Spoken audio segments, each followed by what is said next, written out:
I use ChatGPT instead of using Google these days. Like I almost never use Google search anymore. I just say, find me links about this. And then it'll give me a list of links. For example, if I want to find something on Amazon, even sometimes my keyword will be wrong. So I'll be like, I'm looking for this thing that does this thing, but I don't remember what it's called. Can you find it for me? I'm pretty sure they have it on Amazon JP. Boom. It will do its thing. 1 minute later, I get the correct answer.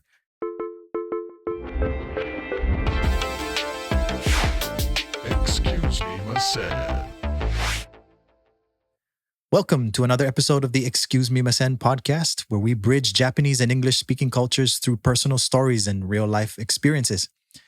Once again, I'm your host, Saul, and joining me today is Devin, aka Devin Yoshimoto, aka Mysterious Devin.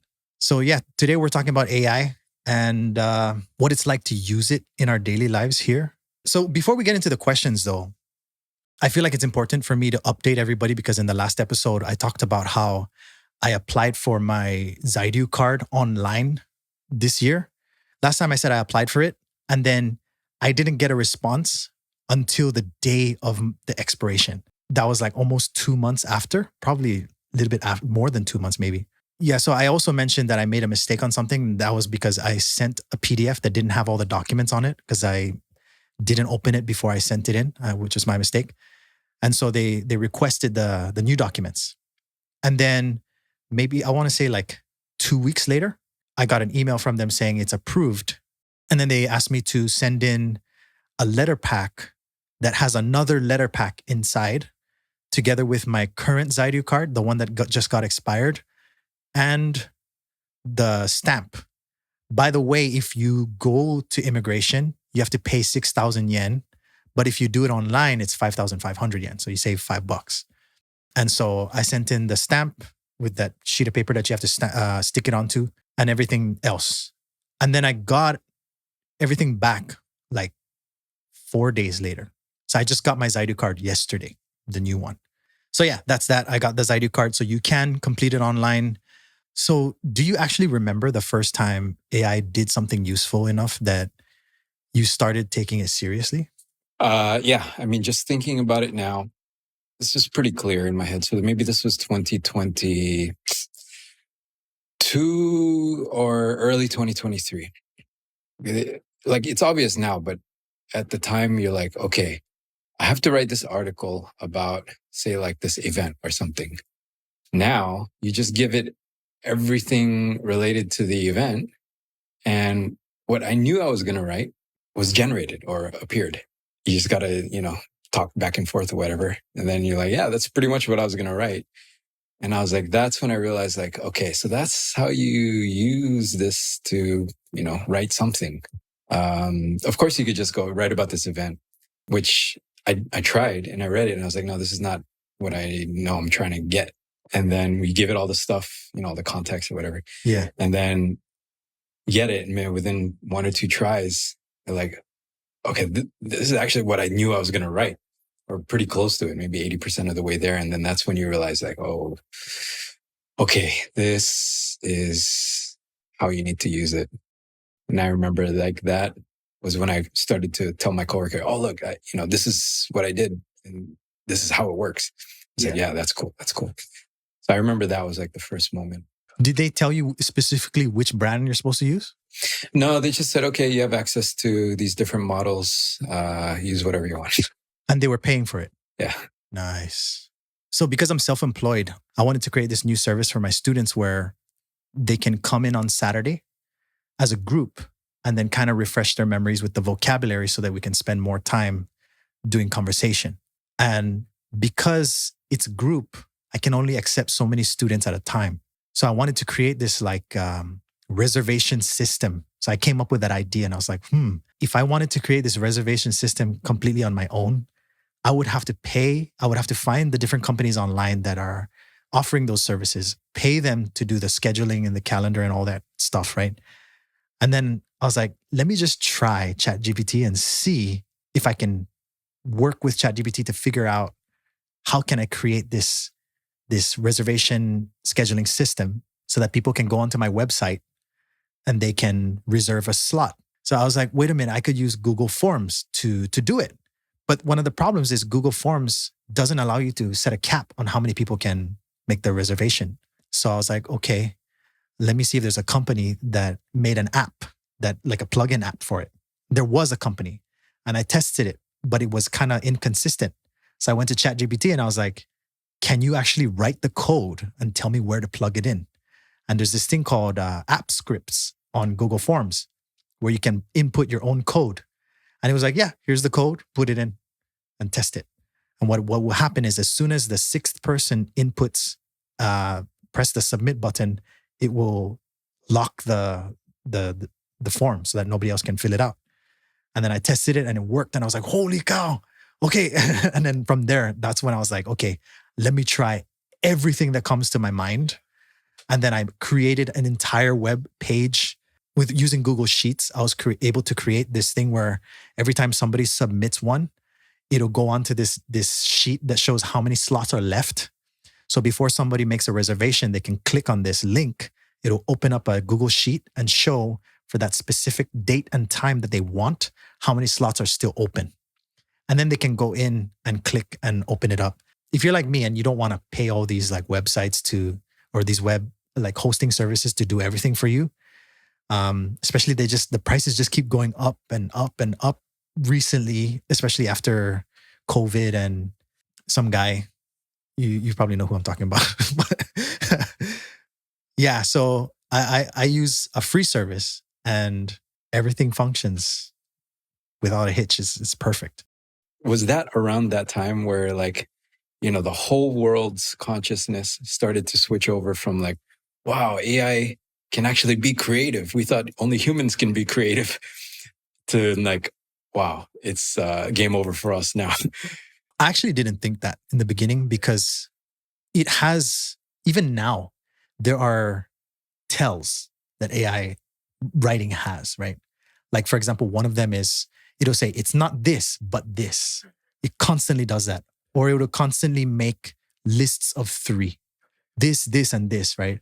So like whenever I use AI for writing, I constantly have to look for those and then, of course, change them.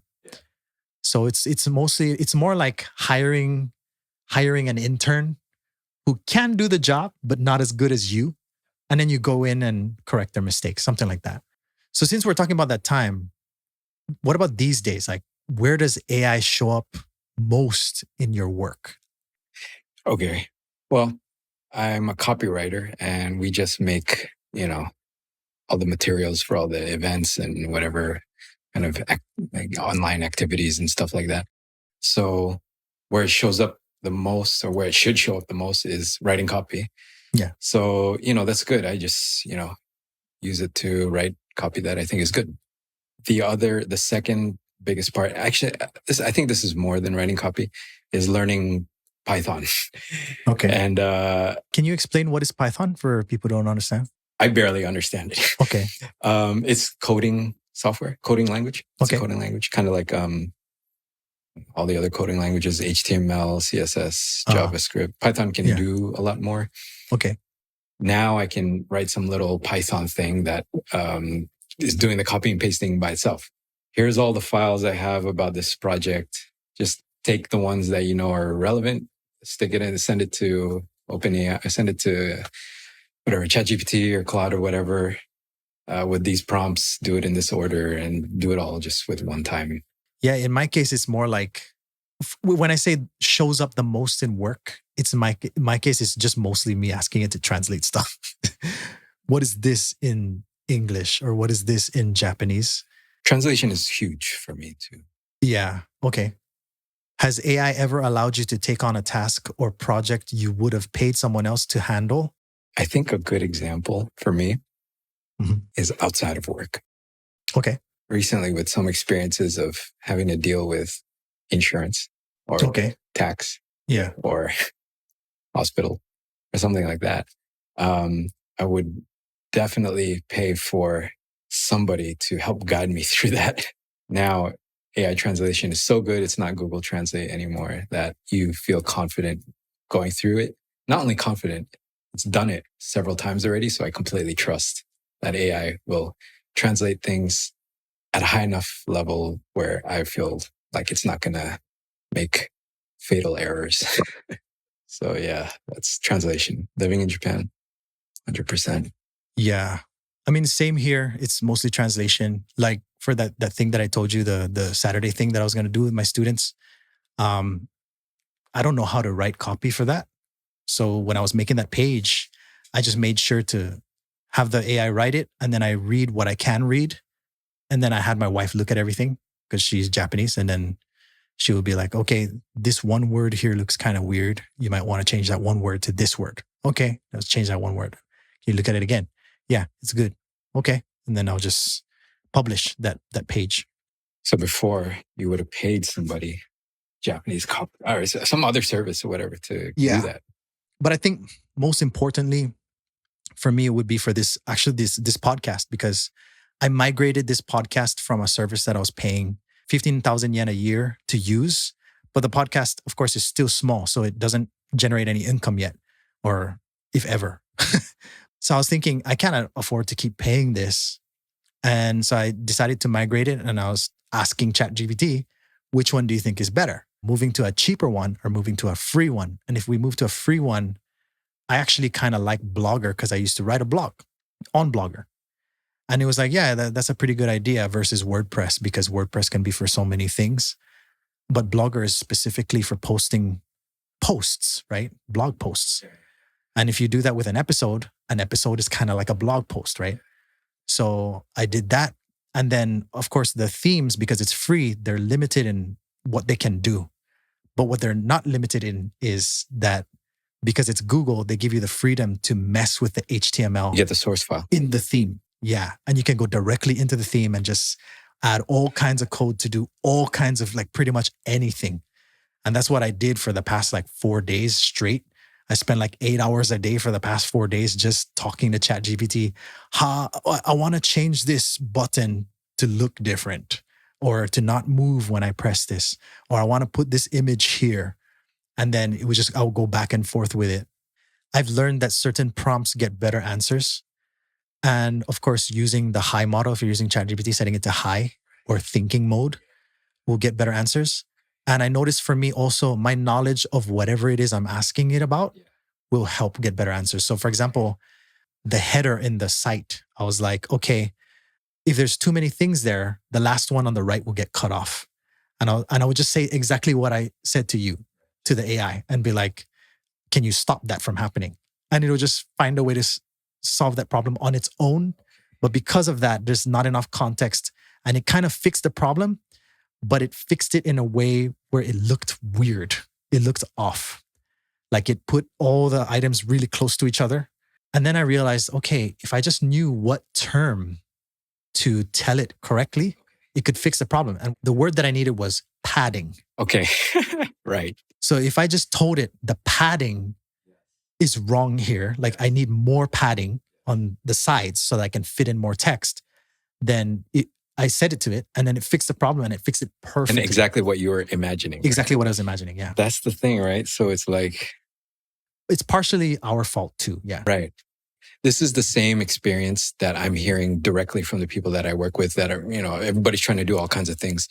And even me, randomness can get introduced to the process if you're not knowledgeable in that field. I'm going to go off on a tangent, but go for it. The past 3 years, you hear, oh, AI is going to replace my job. And I was thinking, it's been 3 years. Why hasn't this happened yet? For specialized knowledge in fields, it takes a lot to get that stuff right. And AI can get it right like 1, 2 out of 10 times. It's not that easy. Yeah. To do people's jobs. Yeah. I think if they can ever get that to be 5 out of 10 times, that's when we're doomed. But for now, I think that, I can't tell you the timeline, but I feel like we're okay for the moment. Yeah. And for businesses, I think it's a lot longer than they were expecting. You're like, holy yeah, we don't need anybody after next year. Yeah, right. And then here we are, and they're still employed, like the people that they were planning to lay off. And it's expensive to use. When companies are paying per token, to recreate one of their guys' thought processes to get tasks done is expensive. Especially because of the errors. errors and how many tokens it takes to get one basic task done Completely perfectly, right? completely perfectly is more expensive than asking the guy to do it in 1 hour for his salary for the month. Yeah. Even with insurance and all the HR administrative costs and paying for the guy's lunch and stuff.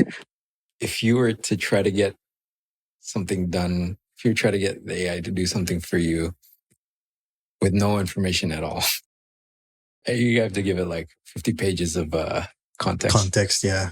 And 50 pages is already like, I don't know, 7,000 tokens.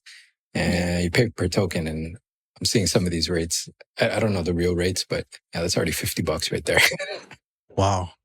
Can you actually point to anything AI has actually helped you to earn money from? Or is its real value mostly in the time and money that it saves you? Like, if you're normally given 1 or 2 tasks per day, how much more productive have you become because of AI? It saves time with translation and copywriting. So yeah, it saves time. Okay, so even though we talked about earlier how it will make errors and introduce new errors, you're still able to do it faster than you would if you did it by yourself? Yes. Okay. If I use it in the right way, yeah. So it's kind of yes and no. Yeah, because if I don't know what kind of copy I want, then it takes longer. Than it would have if you wrote it yourself. Yeah, sometimes because it takes me down certain paths that at the end I found like, oh, actually I don't want this. Yeah. And if I just didn't use it and I just sat and like by myself and like did it and like thought about it in an hour, maybe I could have done it faster than like back and forthing with the thing for 2-3 hours. Oh, okay. Yeah, sometimes it leads you down a rabbit hole. Yeah. Yeah. But this is important. I think this is a real interesting conversation because I'm actually responsible at work for like logging down time saved Yeah. Okay. per task. And it's not black and white. In my life, actually, I think the value so far personally has been translation. Like saving time on something has not been worth it to me compared to translating a tax website in Japan and saving me days of trying to figure that out. Translation seems to be the not 100% because I mean, you know that I used to work with our mutual friend Hiro, and then we were doing translation services. And some of the stuff that we were doing was very specific, and it was only useful for forming sentences, but not for filling in specific terms. For example, it will constantly get them wrong.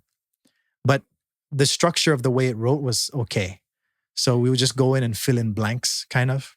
So that was the extent of how much time we saved. It was just like actual typing of words like duh and whatever. So like, for example, one of the projects that we got, we were working with a hospital and we had to actually translate different diseases into English. And some of the diseases are so close to each other in the kanjis that are used. And sometimes the AI would translate the 2 different terms as the exact same word. Yes. Which of course is dangerous, right? So especially when you're dealing with medicine. And personal life to me too. My wife. How? Translating nuance and feeling and intent. You mean you want to say something to her? Yeah, that's a huge one. That's improved my life in a lot of ways. So what, are you like talking to your phone and then you put it to her and then starts talking? No, I type it out and then have her read it. You guys have a lot of patience. Oh, this is usually after, like 2 days later or something. Oh, this is what I meant at the time. Can you remember a Japanese language situation where AI allowed you to handle something yourself instead of asking someone else to step in? A fun one is Gaijin card renewal. And, Japan really, past few years or so, has been really trying to do a lot of online, like make sure their online systems for people are better than before.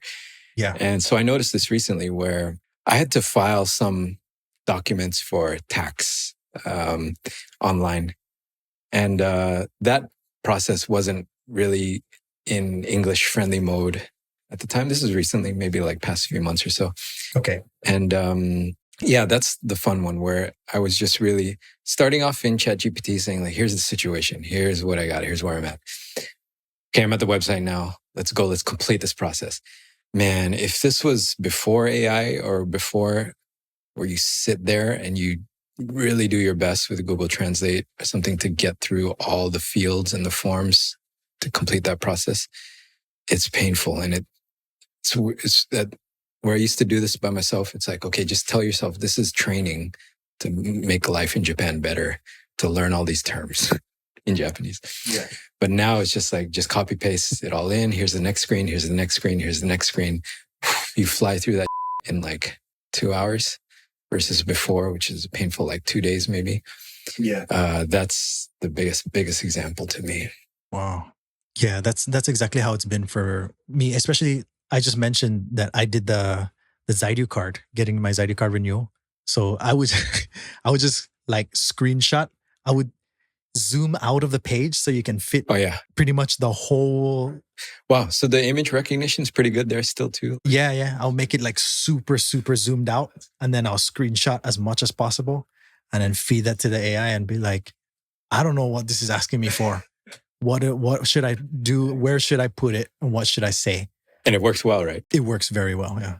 So how can this not be like useful to anybody? Man, this is the best. Yeah. I think it's just because our overall understanding of computers is, I would say, above average. You'd be surprised at how many people still don't know how to use computers in 2026, even here in Tokyo. Like with kids, for example, their experience with computers is they know how to use the mouse and the keyboard. Other than that, they're professionals with their smartphones and possibly tablets. But when it comes to real computers, See, that's what it is like, if all of the information on the internet and stuff is like in this format, you're not learning a lot if you're flicking through tablets and smartphones all day. How are you going to access, export, manipulate all that information, put it to use with AI if you don't know how to use computers, right? yeah, but we grew up in the time when computers first came out. So that's why we're motivated to learn it more, because it was new, it was fresh, it was something that everybody was interested in at the time. But right now, everybody has it. The only thing they care about is what is some famous person saying on YouTube or TikTok. It makes me want to ask you, how much do you use AI for actual like facts and citations and research versus like building stuff? You know, building stuff, you don't really need to check facts because the fact is it working or not? Yeah. I use ChatGPT also in lieu of, I had never thought I'd use that word, but I use ChatGPT instead of using Google these days. Like I almost never use Google search anymore. I just say, find me links about this. And then it'll give me a list of links. For example, if I want to find something on Amazon, even sometimes my keyword will be wrong. So I'll be like, I'm looking for this thing that does this thing, but I don't remember what it's called. Can you find it for me? I'm pretty sure they have it on Amazon JP. Boom. It will do its thing. 1 minute later, I get the correct answer. Sometimes it's that doesn't even exist, but sometimes it's like, yeah, they worded it this way because the translation from Japanese to English turns it into like a weird term. Oh, you're looking for a product in Japanese keywords. No. Of course, a lot of the products that are uploaded in Japanese. But when you change the thing to English, it's not like they made an English version, right? That their AI translates it into English. Right. And sometimes the term becomes messed up. So I would ask ChatGPT to find it.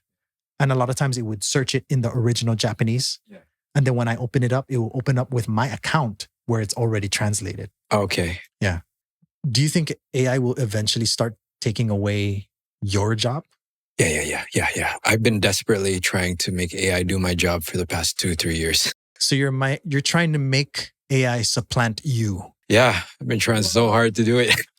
And so here's what I ended up with, especially this actually just happened in the past 2 months or so. And what I realized is to get AI to do my job, it's more expensive than just paying my salary. Oh yeah, you mentioned that earlier. Yeah. And maybe I'm not doing it right, but I'd love to talk to somebody about the specifics of this. So if you get AI to replace you, what are you going to do? Oh, well, figure out if anybody would want to pay me to do the same thing for everybody else somewhere. Man, that sounds so scary. Where like no matter what the job is, until we have robots, AI will do everything that's information based. And then the way you're explaining it sounds like as soon as AI makes it into a robot, everybody's screwed. Yeah, I think that's where everything's headed now. That means capitalism's going to end, right? And then everybody's just going to live in some, merit based? Something I've been thinking about, and something my coworker said also recently, is like he likes the quote from the Korean director of that movie Parasite.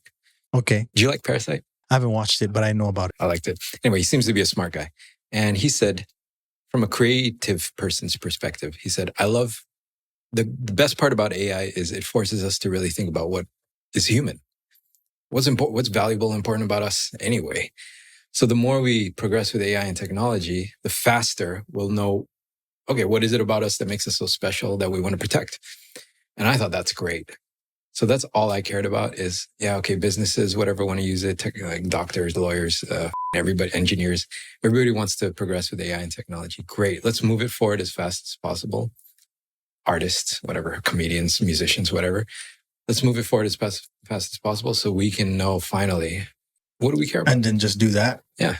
But then, of course, income is still the issue, right? So yeah, I never really thought about that part. This is what I'm thinking. One of two possibilities. Of course, there might be more, but these are the two that pop up into my head immediately.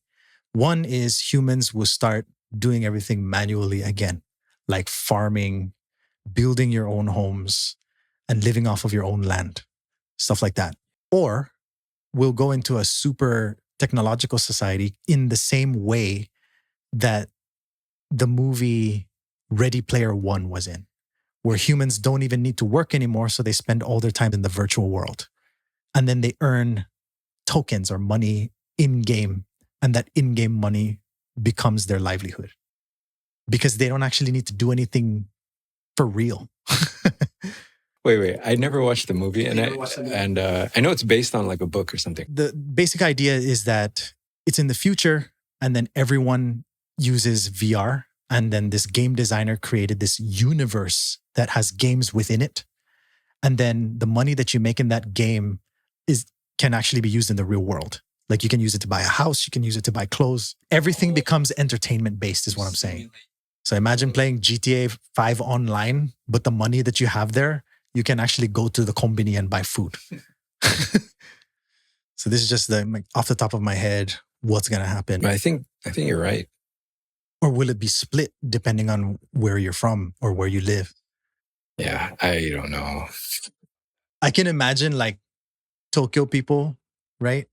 Oh, doing the virtual stuff. Right. No, that makes sense. And then people in Sweden like doing the like manual countryside, right? Like countryside people would. Or countryside people, yeah.